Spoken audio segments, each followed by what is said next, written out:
Bem disso que a gente vai falar agora. Com esse isolamento, eu sei, não está sendo fácil para ninguém. Mas para as crianças, em especial, tem sido um pouquinho complicado. Os mais jovens, eles não conseguem entender muito essa situação e eles começam a ficar angustiados, estressados, afinal de contas, por que eu não estou vendo meu amigo da escola? Né? Por que eu não consigo sair de casa, brincar na rua? Então isso tem ficado um pouco difícil para os papais em casa lidar com essa situação. Mas para a gente saber um pouquinho como que a gente deve fazer, eu tenho agora uma entrevista muito legal com o psiquiatra, o Dr. Rodrigo de Almeida Ramos, que vai falar um pouquinho pra gente como é que a gente lida com essas crianças na quarentena, e ele tá com a gente via Skype. Doutor, muito boa tarde, tudo bem? Boa tarde, Abiane. Prazer falar com você e com os espectadores do Santa Receita. Prazer é todo nosso. Eu estava hoje de manhã pensando um pouquinho nisso, né? As crianças, principalmente as mais novinhas, né? Elas já entenderam que a vida tá diferente, que não tem nada muito normal nesses últimos dias.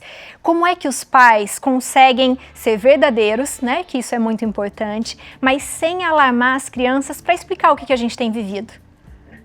Pois é, né? As crianças talvez foram as que primeiro sofreram o efeito da quarentena, né? Elas foram afastadas da escola logo no início, foram afastadas dos vovós tão queridos, né? Que ficam sempre junto com elas. Elas foram afastadas dos amiguinhos, como você disse, né? E as crianças são verdadeiras esponjas, né? Elas captam a emoção do ambiente. Então elas estão percebendo que tem alguma coisa errada e muitas vezes elas não sabem o que está acontecendo. Então, Abiane, é fundamental a gente explicar para elas. A primeira coisa a se fazer, sentar com as crianças e explicar o que está acontecendo. E isso varia de acordo com a idade. Crianças até 2 anos, a gente pode fazer uma explicação bem lúdica, contando uma historinha, dizendo que tem um vírus e que para proteger a família nós temos que ficar em casa, etc. Crianças de 3 a 4 anos, elas estão naquela fase que a gente chama de pensamento mágico.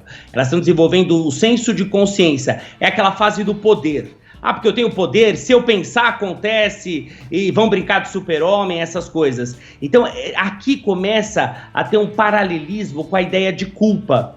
Então essas crianças, elas têm que ser posicionadas com muito cuidado de que não existe culpado para essa situação. E muito menos o culpado são elas mesmas, né?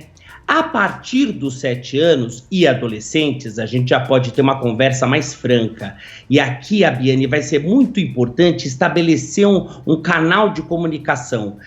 Dizer o que você, pai, o que você, mãe, está sentindo, como é que está sendo isso para você, dizer de uma forma leve os medos que isso tudo está causando e abrir um canal para que a criança diga o que ela está sentindo, como é que está sendo para ela, quais são as angústias e os medos que elas estão tendo. Né? Se a gente começar por aqui, Abiane, a gente já deu um grande passo. Agora, outras coisas são fundamentais, por exemplo, rotina. Para o adulto, a rotina é fundamental. Para a criança é fundamental vezes 2, porque a rotina ela é a base, a forma onde vai se desenvolver o bolo do psiquismo. Então a gente precisa da rotina para que a criança precisa manter essa rotina. Tem que ter o horário de acordar, tem que ter o horário de dormir. Por quê? Porque com isso a gente vai organizar a liberação de hormônios. Tem que ter o horário das refeições bem estabelecidas, tomar o máximo de cuidado para não exagerar em refeições calóricas, refeições repletas de açúcar, né? E manter contato com essas figuras de amor, manter contato com os avós, com os tios muito queridos, né? Isso vai ser fundamental.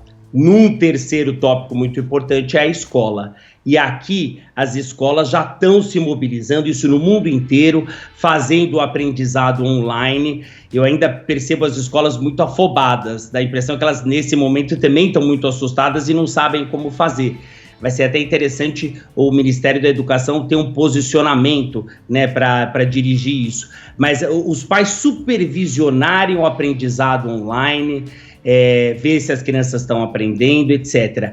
É fundamental ter contato, ainda por videoconferência, com os professores e com os amiguinhos, tentando mostrar para a criança que as coisas estão difíceis, mas está tudo lá e assim que puder, a coisa vai melhorar. Isso é muito legal. E uma coisa que eu acho importante, né, doutor? são os pais fazerem isso de uma forma consciente e praticarem, né? Porque às vezes, minha mamãe falou que tá tudo bem, que vai voltar tudo ao normal, mas eu tô vendo a minha mamãe ansiosa, estressada, falando mais alto aqui dentro de casa. Então, assim, é necessário que a gente também, né? Como se eles estivessem num avião, que o piloto ali sabe que tá acontecendo alguma coisa, que é grave, que é necessário ter um cuidado, mas eu tenho que saber ter a calma naquele momento para eu ser exemplo pro meu filho, porque às vezes eu falo que tá tudo bem, mas o filho conhece a mamãe e o papai e sabe que não tá. Exatamente, esse exemplo do avião é ótimo. Você sabe que alguma coisa está acontecendo, tem uma turbulência e o piloto não fala. O que acontece com a nossa mente? A gente preenche com fantasia. E imagina, você está num avião, tá turbulência, imagina para onde vai sua fantasia. A mesma coisa com as crianças. Elas perceberam que a mamãe não tá bem, elas perceberam que o papai não tá bem, que tá uma coisa esquisita, que ela não pode mais ver a vovó. Se a gente não conversar com elas, elas vão criar fantasia. E a fantasia, como é baseada na emoção do meio. Como a emoção do meio é de ansiedade, de tensão, ela vai ficar pensando coisas nessa linha. Então, por isso que conversar, explicar da melhor forma possível é fundamental para manter a saúde mental delas. Porque senão nós vamos começar a ter crianças ansiosas, crianças deprimidas, e isso não interessa para ninguém. Isso pode ser tratado de uma maneira muito simples. Outra coisa muito importante, a Biane, é assim, como nós estamos nessa fase, né, de teleconferência, eu tenho visto muitos pais exagerarem muito no consumo de telas. Então fica toda hora no celular, porque as aulas são online, porque vão ver vídeo do YouTube. Isso também a gente tem que segurar um pouquinho. Tem que concentrar esse consumo no período da manhã, certo? Estabelecer um período que isso possa ser usado e intercalar com períodos em que a criança olha a janela, respira um pouco de ar puro, porque você está informando o seu cérebro que é manhã, que a coisa está tranquila. Se a gente for consumir essas telas à noite, tem uma área no nosso cérebro que é estimulada pela luz. E nós vamos começar a informar o nosso cérebro que está de manhã. Então, o cérebro não vai se preparar para dormir. Então, a criança vai ficar agitada, ela vai passar a noite o sono vai ficar muito incorreto. Então, assim, à noite, telas de forma nenhuma. Aliás, 2 horas antes de dormir, se a gente puder já apagar as luzes da casa, começar uma conversa dos pais e filhos, juntar a família, vai ser muito legal. Uma coisa que eu tenho ouvido muito, né? Esse vírus, ele trouxe muitas coisas ruins, mas ele trouxe uma união familiar, né? E essa é uma das lições que nós temos que tirar disso tudo, né? Com certeza. Eu acho que a gente tem aprendido muito com tudo isso, né, doutor? Sem dúvida, eu acho que o ser humano ele vai ser levado a um conjunto de reflexões impressionantes, né?